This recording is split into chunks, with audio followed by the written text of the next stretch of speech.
Nakauwi na itong kabataang ito na high school na kanina ko pa itong hinihintay kasi meron tayong ipapapili sa kanya na makakatulong sa kanya. Hello, kamusta? Okay lang po. Kawi mo lang galing school. Nasaan sila Tano at Will Love? Di ba kasabay mo yon? Parito ka. May sasabihin ako sa'yo. Anong ang grade mo na? 8 po. Grade 8 ka na. Ibig sabihin mas ahid ka pala kina Tano. Si Will Love ay grade 10, ikaw grade 8. Ilan taon ka na ngayon? 13 po. 13. Nag-aaral ka ba ng mabuti? Ay meron akong sasabihin sa'yo. Kaya kita hinihintay kanina pa.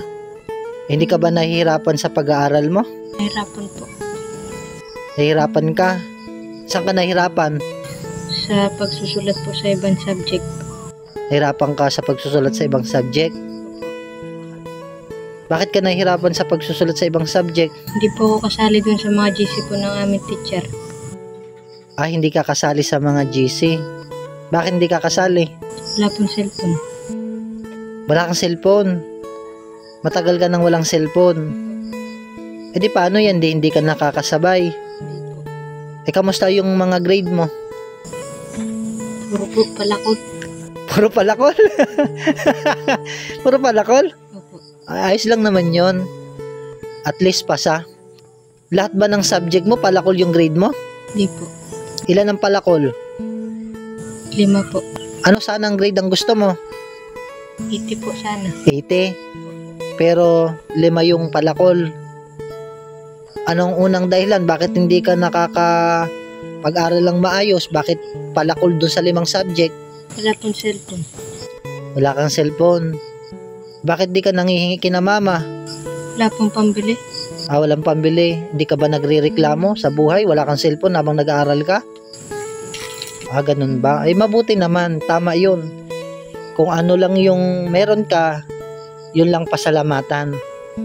Kaya hindi mo maiwasan na magkaroon ka ng palakol kasi wala kang cellphone. Hindi ka nakakasabay sa mga subject pag may mga activity. Tama? Hindi ka kasali sa GC, hindi ka na-update. Kaya kita hinihintay kasi meron akong o-offer sa'yo. Pero pag-iisipan mo. Meron ako dito, Kuya Christian. Christian din ang pangalan po nito mga followers. Meron ako dito Christian na 2,000. Meron din ako dalang ditong cellphone. Nakikita mo cellphone yan. Yan ay binili ko. Tatanungin kita, anong gusto mo? Bigyan kita ng 2,000 pambaon mo?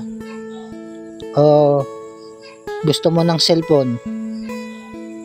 Anong gusto mo? Cellphone po. Ayaw mo ng pera? Opo. Hindi ko po magagamit sa pag-aaral para po magsulat ng ibang subject. Sigurado ka? Opo. Kailangan mo talaga ng cellphone? Opo. Sigurado ka? Bakit cellphone? Para makasabay po sa mga kaklase makapagsulat ng ibang subject. Opo. Mas mahalaga sa yung cellphone kaysa pera sa pag-aaral mo? Opo. Huling tanong. Pera o cellphone? Huling tanong. Cellphone po. Cellphone na lang. Opo. Cellphone ang pinili mo, diyan ang ibibigay ko sa'yo. Maliwanag. Sa tingin mo Christian, may cellphone ka na. Makakatulong ba yan sa iyong pag-aaral?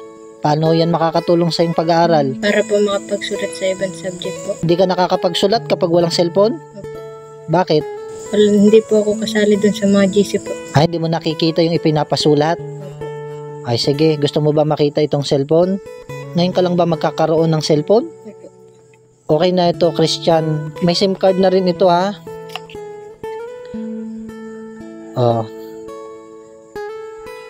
Luba tata. Ayun. Ito para sa'yo. Bagong bili ko, ha? Sa tingin mo, tingnan mo, kung nagustuhan mo ba? Ano gusto mong sabihin? Meron ka ng bagong cellphone. Maraming salamat po sana sa nagbigay po ng cellphone. Brother, salamat po sa inyo po. Noong simula po ako ng grade 7, wala pa po akong cellphone. Wala kang cellphone na nagagamit? Opo. Marami kang palakol nung nakaraang taon. Opo. Gusto mo, tingnan mo ngayon ang cellphone mo. Uwi po muna ako kasi po pagod pa po ako at magluluto po. Magluluto ka, uwi mo na lang yan. Doon mo lang tingnan. Opo. Ay sige, uwi ka na ha. Opo. Mag-aral ka ng mabuti. May bagong cellphone ka na ha. Ay sige, ingat.